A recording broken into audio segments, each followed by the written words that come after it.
আমাকে অফিসার বলেছিল, বাবা তুমি তোমার বাবা মার লাশ দেখো না, তুমি নিতে পারবে না বাবা। দেখতেই পারি নাই। যে নির্মমতা, যে বর্বরতা আপনারা কল্পনাও করতে পারবেন না। আসসালামু আলাইকুম, আমি রাকিন আহমেদ ভুইয়া। আমি শহীদ জেনারেল শাকিল আহমেদের ছেলে, শহীদ নাজনীন আহমেদের ছেলে।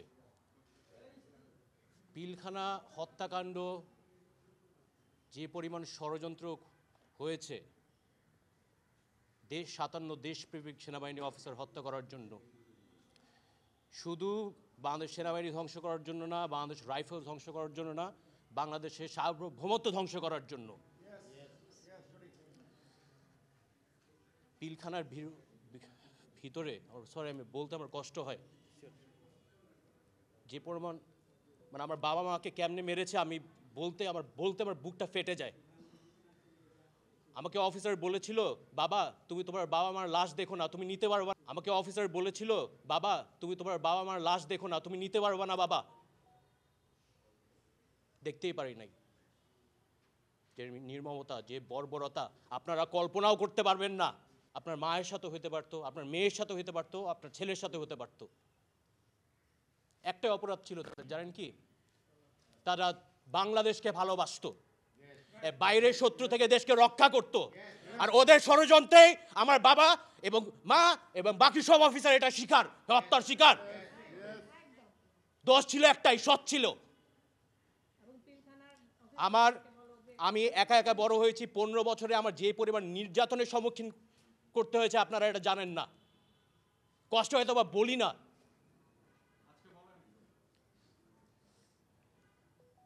আমরা চাই সুষ্ঠু বিচারটা হোক। 15 বছর একা ছিলাম, শুধু একমাত্র আল্লাহ তাআলা ছিল আমার পাশে। আমি বিশ্বাস আমরা বিজয় হব ইনশাআল্লাহ। আর কোনো ষড়যন্ত্রকারী আমাদের থামায় রাখতে পারবে না ইনশাআল্লাহ।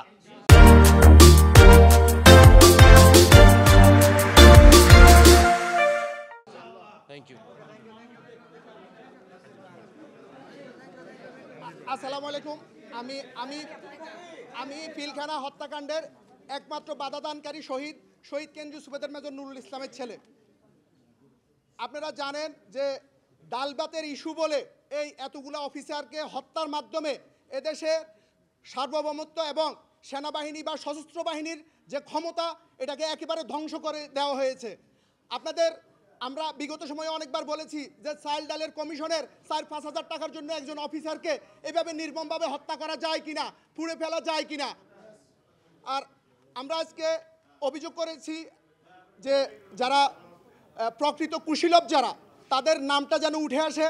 এই হত্যাকাণ্ডের যারা সরাসরি বা পরোক্ষভাবে যারা জড়িত ছিল তাদের নামটা উঠে আসে এবং প্রকৃত অপরাধীদেরকে আইনের আওতায় এনে এই জাতিকে দেখানো যে এটা ডালবাতের কোনো আন্দোলন ছিল না, এটা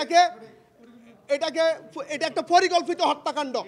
আর আমি মিডিয়ার মাধ্যমে আরেকটা কথা বলবো, আমাদেরকে এখনো দেশবাসী জিজ্ঞেস করে যে ভাই বেগম জিয়ার বাড়ি কি তোমাদেরকে দেওয়া হয়েছে? এই মিডিয়ার সামনে আমি বলবো আমাদেরকে বেগম জিয়ার ওইখানকার কোনো জায়গা আমাদেরকে দেওয়া হয় নাই। এটা মিথ্যাচার ছিল। এটা একটা বড় রাজনৈতিক দলের সাথে আমাদের একটা বীরত্ব করার জন্য এই জিনিসটা করা হয়েছে উদ্দেশ্যমূলকভাবে। আমি আবারও বলতে চাই যে আমাদের কোনো শহীদ পরিবারকে বেগম জিয়ার কোনো বাড়িতে কোনো ফ্ল্যাট কোনো কিছুই দেওয়া হয় নাই, আমাদেরকে ক্যান্টনমেন্টে থাকতে দেওয়া হয় নাই। তো সবার প্রতি শ্রদ্ধা জানিয়ে ভালোবাসা রেখে আমি আমার কথা শেষ করলাম।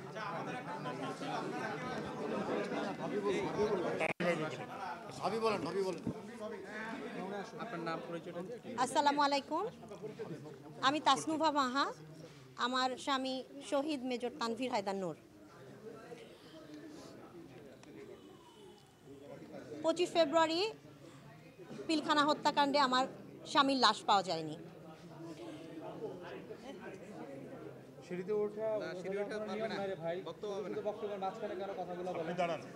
বলেন 25-26 ফেব্রুয়ারির পিলখানা হত্যাকাণ্ডে আমার স্বামীর লাশ পাওয়া যায়নি। এরপর আমার স্বামীর হত্যাকাণ্ডের পরে আমাকে 4 বার ডিএনএ টেস্ট করানোর ব্যবস্থা করে দেওয়া হয় আমার সন্তানদের সাথে এবং আমার সন্তানের দাদার সাথে। করার পর থেকে এই পর্যন্ত তার 4বার ডিএনএ টেস্ট হয়, কিন্তু আমাকে 10 মাস পরে একজনের লাশ দেওয়া হয়। সেই লাশটা 47 বছর বয়সী ছিল এবং 5 ফিট 5 ইঞ্চি হাইটের ছিল।